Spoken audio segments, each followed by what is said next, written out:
Good morning student.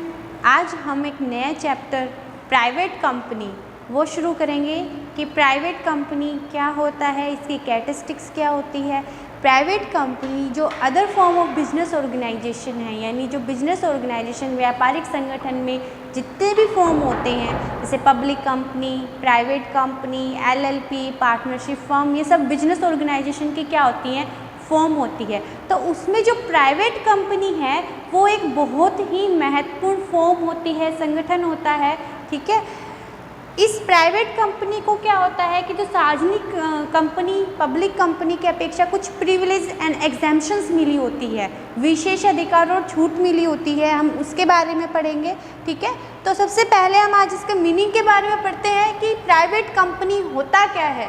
आपका chapter का name है प्राइवेट कंपनी, यानी निजी कंपनी।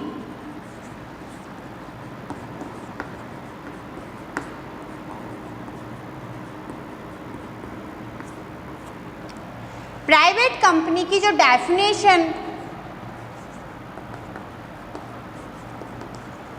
कंपनी एक्ट में गिवन है,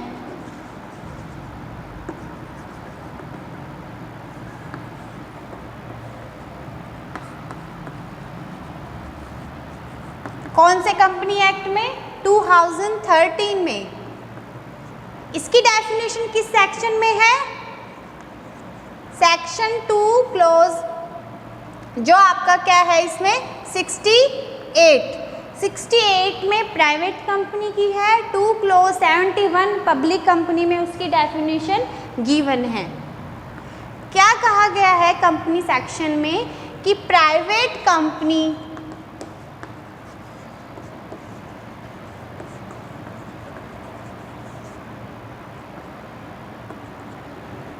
means a company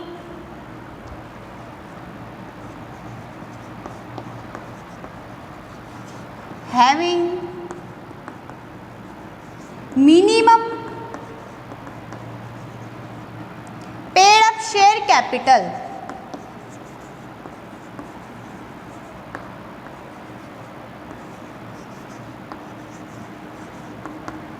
as may be prescribed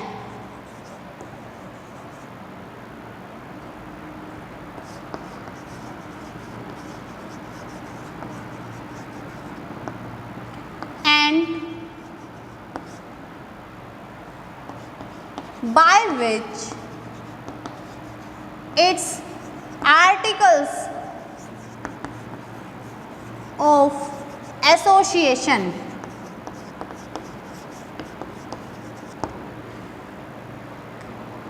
private company means a company having a minimum paid up share capital as may be prescribed।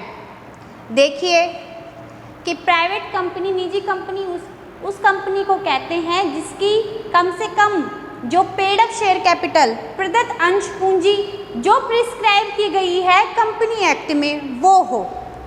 Prescribe से पहले नहीं, company act 2013 company amendment act 2015 यानी company संशोधन अधिनियम 2015 से पहले private company की ये डेफिनेशन नहीं थी। प्राइवेट कंपनी में जो minimum paid up share capital के बाद यहाँ लिखा जाता था कि 1 लाख रुपए और मोर देन, यानी जो पेड अप शेयर कैपिटल थी उसकी कितनी बता रखी थी कि 1 लाख रुपए यानी 1 लाख रुपए और उससे ज़्यादा के हो।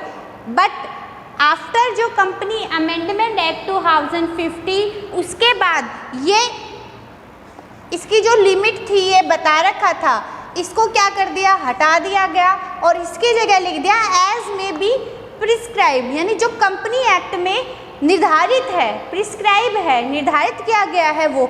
बट अभी तक कंपनी एक्ट में कोई भी मतलब इसमें बताया नहीं गया है कि इतनी पेड अप शेयर कैपिटल की रिक्वायरमेंट होगी प्राइवेट कंपनी को खोलने के लिए, एस्टेब्लिशमेंट के लिए। प्रिस्क्राइब अभी नहीं है बट इसमें लिखा हुआ है, डेफिनेशन में गिवन है। एंड और यानी ये तो जो प्रिस्क्राइब्ड हो रहा है कंपनी एक्ट में, ठीक है, उसके साथ साथ एंड का मतलब है उसके साथ साथ, और का मतलब होता है तो ऑप्शन में होता, तो and by which it's article of association, यानी इसके जो अंतर नियम बनाते हैं, कंपनी के जो अंतर नियम होते हैं उनमें कुछ लिखा गया है, कुछ बातें उल्लेख की गई है उनके साथ। ठीक है, तो कौन कौन सी बातें लिखी गई हैं? सबसे पहले आपको दिमाग में 3 चीज़ें याद रखनी है प्राइवेट कंपनी में। RLP, R से क्या था? रिस्ट्रिक्शन, L से लिमिट, P से प्रोहिबिशन। ठीक है, यानी प्रतिबंध, सीमा, निषेध। ये दिमाग में आपके बात रहनी चाहिए कि जब भी हम प्राइवेट कंपनी का कॉन्सेप्ट करें। तो रिस्ट्रिक्शन, R से रिस्ट्रिक्शन क्या थी?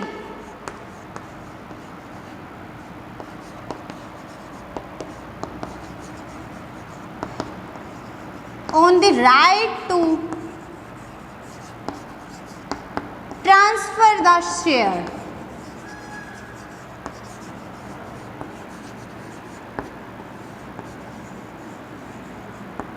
यानी अंशों के अंतरण के अधिकार पर प्रतिबंध।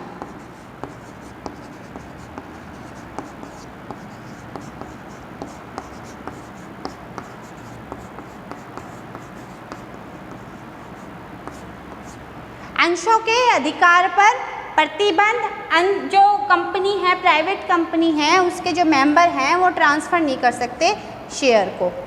सेकंड, इसमें limit, except the 1 person company,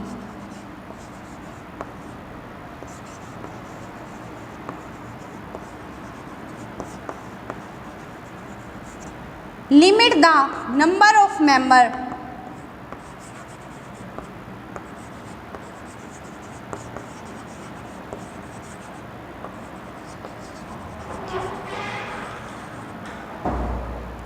to 200,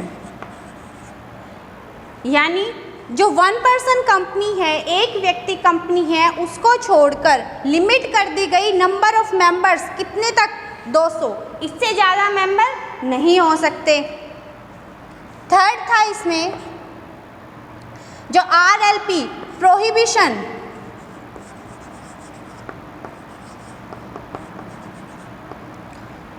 on invitation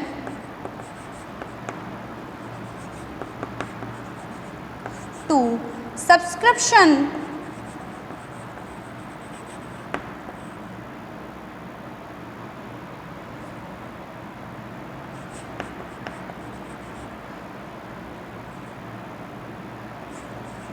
to public for securities of the company।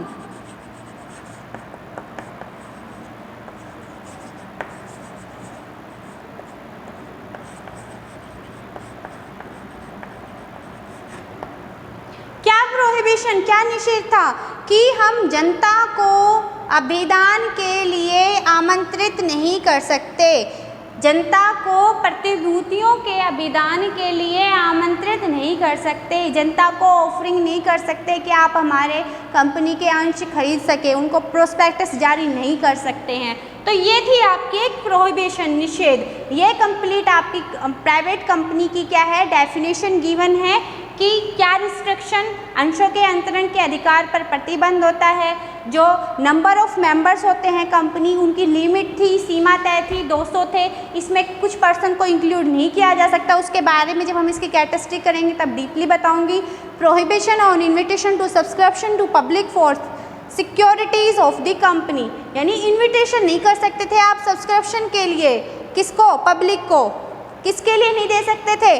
कि इनके प्रतिभूतियाँ, जो कंपनी की प्रतिभूतियाँ, सिक्योरिटीज़ क्या होती है कंपनी की? इक्विटी शेयर कैपिटल डिबेंचर, उनके लिए आप इनविटेशन नहीं दे सकते थे कि वो सब्सक्राइब करे, आवेदन करे अपनी जो आपकी कंपनी है उसकी प्रतिभूतियों में। तो आप इसके बार राइट डाउन कर लीजिए।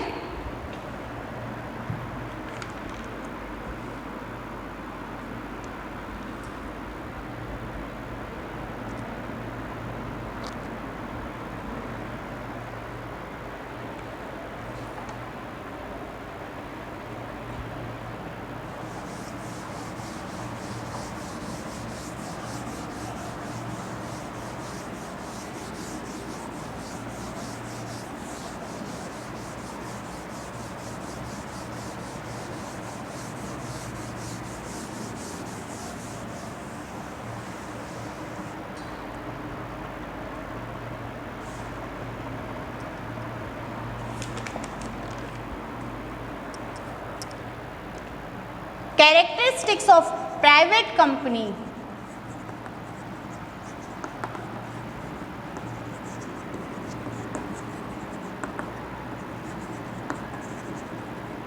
यानी निजी कंपनी की विशेषताएं। तो फर्स्ट पॉइंट है इसमें जो हमारी रिस्ट्रिक्शन थी on the right to transfer the share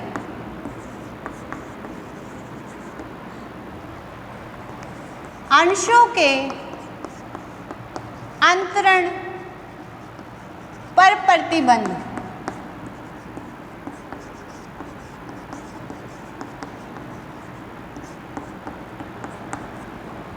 यानी जो कंपनी के शेयर होल्डर होते हैं, जो अंशधारक होते हैं, वे अपने अंशों का हस्तांतरण थर्ड पार्टी को नहीं कर सकते।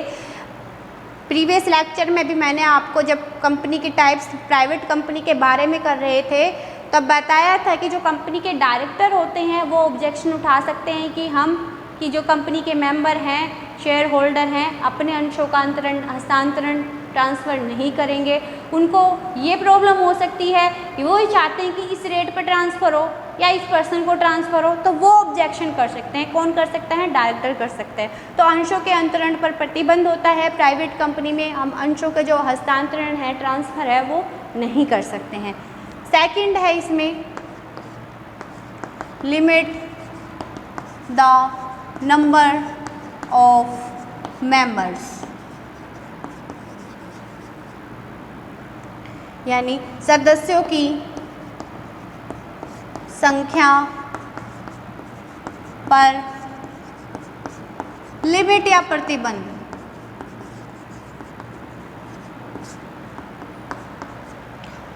हम जानते हैं कि प्राइवेट कंपनी में मिनिमम तो 2 होने चाहिए और मैक्सिमम कितने सदस्य हो सकते हैं? 200। 200 से ज़्यादा सदस्य नहीं हो सकते हैं। 1 पर्सन कंपनी में तो कितने मेंबर्स होते हैं? 1 ही पर्सन होता है। सिर्फ 1 पर्सन कंपनी को छोड़कर जो प्राइवेट कंपनी है इसके मेंबर कितने हो सकते हैं? ज़्यादा से ज़्यादा 200। और उनमें किन किन व्यक्तियों को हम इंक्लूड नहीं करते हैं? जो प्रेजेंट हमारे एम्प्लॉई हैं, यानी वर्तमान में जो कर्मचारी हैं उनको इंक्लूड नहीं करेंगे। फॉर्मर एम्प्लॉई यानी जो पहले हमारे कर्मचारी थे, जो संस्था में काम करते थे पर अब संस्था को छोड़कर जा चुके हैं, बट अब भी उनके पास कंपनी की क्या थे? शेयर हैं, तो वो कंपनी के क्या है? शेयर होल्डर हैं। बट इनको इंक्लूड नहीं करेंगे। क्यों नहीं करेंगे? क्या कारण है इसके पीछे? कि उनको अंश उनके मोटिवेशन के लिए, अभिप्रेरित करने के तौर पर उनको दिए गए थे, ना कि वो कंपनी के सदस्य थे। सेकंड, कई बार क्या होता है कि जो कंपनी के एक से अधिक व्यक्ति मिलकर कंपनी के अंश ले लेते हैं। जैसे राम यानी ज्वाइंट मेंबर्स होंगे,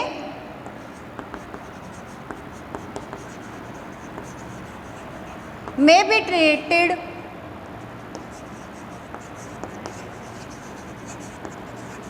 as single member।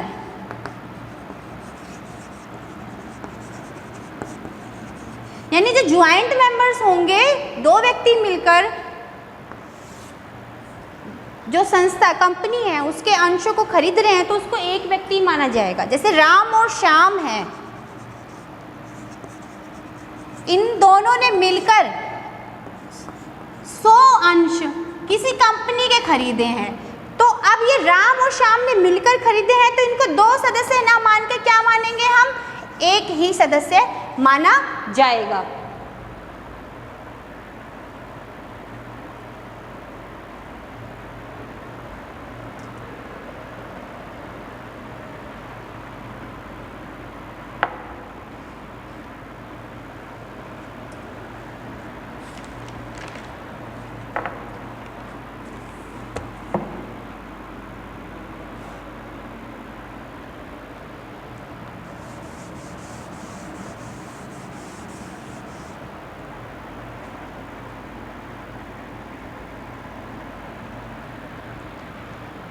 कंपनी के जो संचालक होते हैं वो कंपनी के क्या होते हैं, कर्मचारी नहीं होते हैं, उनको मेंबर्स की गिनती में गिना जाएगा। इसको मैं एक एग्जाम्पल के तौर पे आपको समझा सकती हूँ कि कंपनी के जो संचालक होते हैं वो कंपनी के कर्मचारी नहीं होते हैं, इसलिए जो संचालक होते हैं अंशधारियों को कंपनी सदस्य संख्या की गिनती में गिना जाएगा। तो एक कंपनी में कुछ सदस्य थे, वो सदस्य ऐसे थे कि कंपनी के संचालक और उनके संबंधी जो कंपनी थे उसके संचालक व संबंधी इनकी संख्या थी 80। कंपनी के वर्तमान कर्मचारी यानी प्रेजेंट एम्प्लॉय, इनकी संख्या थी 40। जो फॉर्मर एम्प्लॉय थे इनकी संख्या थी हमारी 80। ज्वाइंट मेंबर्स थे 20, यानी पति पत्नी के जोड़े थे वो थे हमारे 20, यानी 40 मेंबर।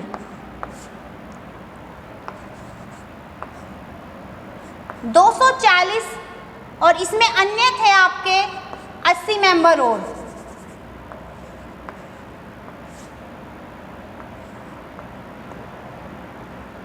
320 मेंबर थे। अब आप ये कहेंगे कि कंपनी के सदस्य कैसे ज्ञात करेंगे हम? जो हमारे एक संचालक हैं इनको ले लेंगे 80, प्रेजेंट एम्प्लॉय इसको इंक्लूड नहीं करेंगे, फॉर्मर एम्प्लॉय यानी जो पहले कर्मचारी थे 40, जो आपके 80 थे इनको भी इंक्लूड नहीं करेंगे। ज्वाइंट मेंबर्स जो आपके कितने थे 40 थे, तो इसको कितना मानेंगे हम 20। पति पत्नी जो अन्य थे हमारे, अन्य इसमें कितने थे 80, तो कंपनी के कितने हो गए इसमें सदस्य 180। तो क्या ये कंपनी प्राइवेट कंपनी है? हाँ, ये कंपनी प्राइवेट कंपनी हो सकती है।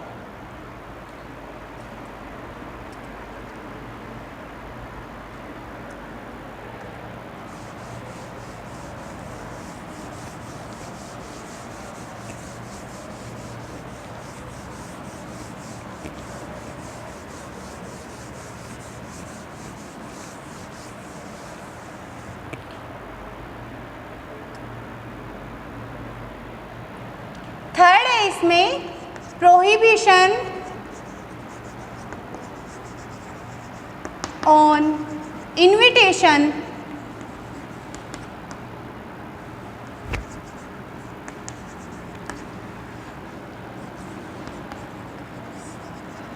Subscribe share and debenture.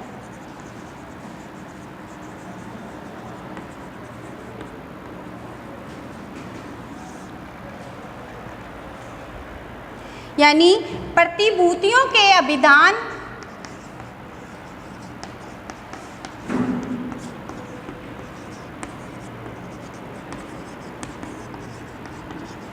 के निमंत्रण पर निषेध।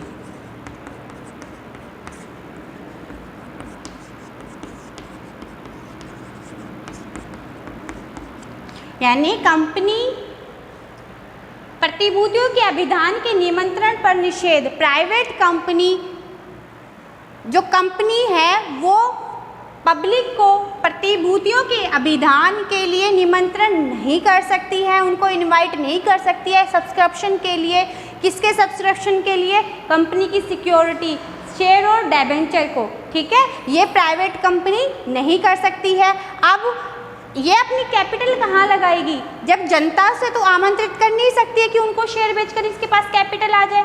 तो जो जनता के अलावा जो ये कंपनी होती है, इसके संचालक मंडल, कंपनी के ओनर, कंपनी के जो कर्मचारी होते हैं, मित्र संबंधी होते हैं, उनसे ये अपनी कैपिटल प्राप्त कर सकती है, पर जनता को आमंत्रित नहीं कर सकती है। फोर्थ पॉइंट है इसमें नो प्रोस्पेक्टस।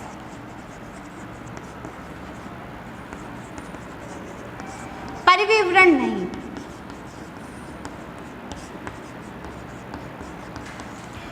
जब प्राइवेट कंपनी जनता को आमंत्रित ही नहीं कर सकती सब्सक्रिप्शन अभिदान के लिए, प्रतिभूतियों के अभिदान के लिए, तो वो प्रोस्पेक्टस ही जारी नहीं करेगी।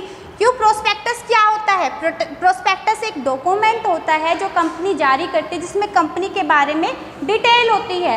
कंपनी के मेंबर कौन है, उनके नाम पते, संचालक कौन है, डायरेक्टर कौन होता है, उनका नाम और पता, इसके बारे में दे रखा होता है। जब वो प्रोस्पेक्टस यानी कंपनी उसके अभिदान के लिए ही आमंत्रित नहीं करेगी तो प्रोस्पेक्टस या प्रविवरण भी जारी नहीं करेगी। 5th पॉइंट है इसमें minimum number of members.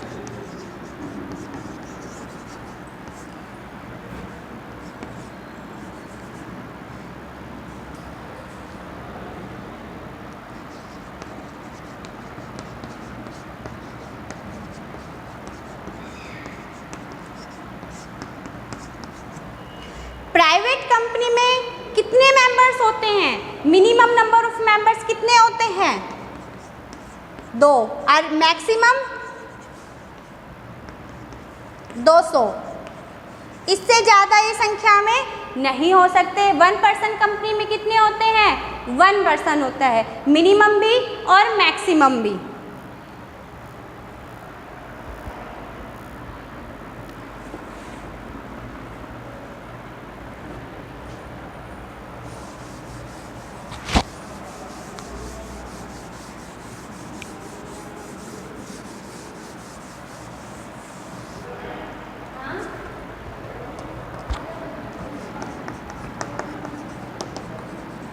Minimum number of directors यानी संचालक की संख्या।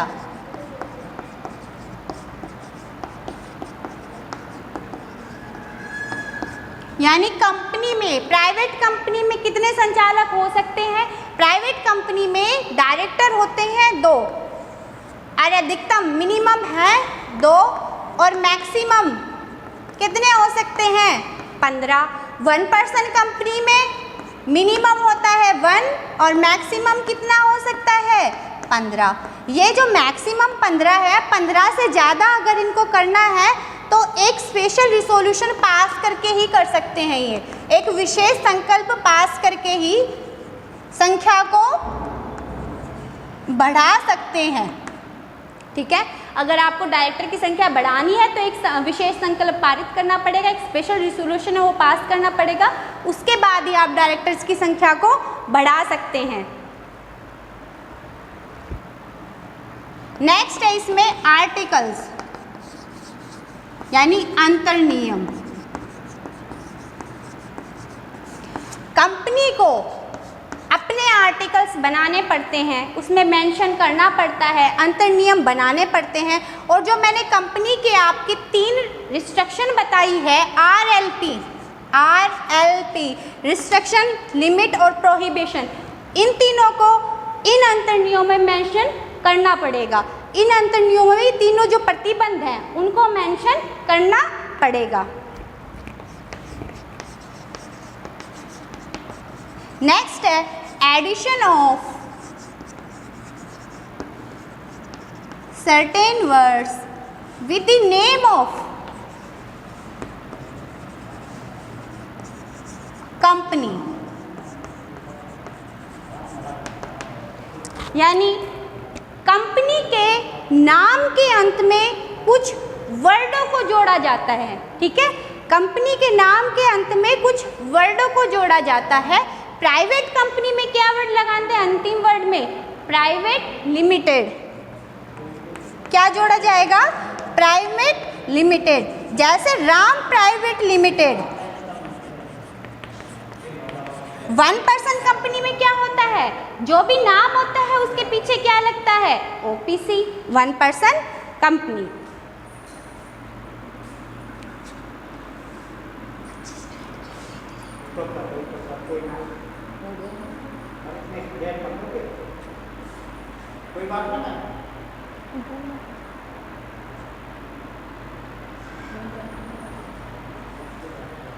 एक नेक्स्ट इसमें है कि प्रोहिबिशन ऑफ इन्विटेशन फ्रॉम यानी डिपॉजिट फ्रॉम पब्लिक, यानी जनता से धन आमंत्रित करने पर निषेध। एक इसमें ये भी लिमिट है कि प्रोहिबिशन